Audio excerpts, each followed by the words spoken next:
झिकेटा 1 र 2 ले गर्दाखेरि मेरो धेरै सपनाहरू पुरा भएका छन्। धेरै सपनाहरू भन्दाखेरि अहिले फेरि टाइम नहोला, एउटा दुईटा भन्न चाहन्छु। भन्दा हुन्छ? यसको लागि पहिला त हाम्रो ज्ञान दाइले धेरै धेरै धन्यवाद होइन, मलाई यसरी चान्स दिनुभयो। म चाहिँ अब गाउँदेखि सुरु गर्छु। म गाउँमा थिएँ, म फिल्ममा आउँछु सोचेकै थिएन। मेरो घर पैँटोडे हो खासमा, एकदम टाढा। मलाई साथीहरूले जिस्केर भन्थे त होइन अलिअलि आर्यन सिद्धर जस्तो देखिन्छस् भन्थे।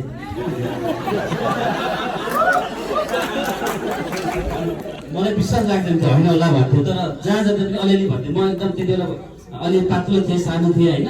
अनि तिमी अलिकति ठुलो हो, मोटाउ, अनि काठमाडौँ जाऊ हिरो हुन्छ भनेर भन्थ्यो मलाई होइन। पछि त्यो कुरालाई मैले सिरियस लिएँ क्या होइन। मैले सोचेँ यदि म हिरो भने मैले गाउँमा के गरिरहेको छु, म त काठमाडौँ जानुपर्छ। अनि काठमाडौँ आएँ, काठमाडौँ आएपछि थाहा भयो कति दुःख हुन्छ भनेर होइन। दुःख गर्दा गर्दै अनि ज्ञान दाइलाई धेरै धन्यवाद कि यो फिल्ममा आर्यन दाइसँग काम गर्न पाएँ, एउटै स्क्रिन सेयर गर्न पाएँ, त्यसको लागि धेरै धेरै धन्यवाद।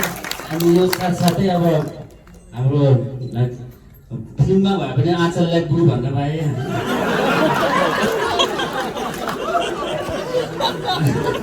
अनि हाम्रो हजुरलाई भाउजू भन्न पाएँ। अनि अहिलेको चर्चित नायक भनौँ न होइन, महेश त्रिपाठी दाइलाई ला भन्न पाएँ।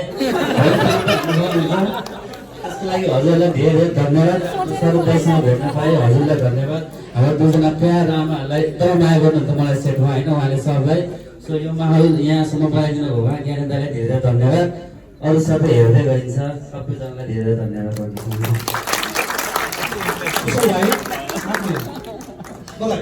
शुभकामना। आजको मलाई लाग्छ यो इभेन्ट अफ द म्यान कसैलाई भन्यो भने इभेन्ट अफ द हिरो भन्यो भने चाहिँ कुशल छ। यो सबै यो जसले जे जे भने पनि अब योभन्दा माथिको आउनु पर्यो कुरो। क्या सपना छ, सपना पहिलो सपना त पुरा गर्यो कुशल भाइले, अब देखेका सपनाहरू पनि पुरा हुन्। शुभकामना।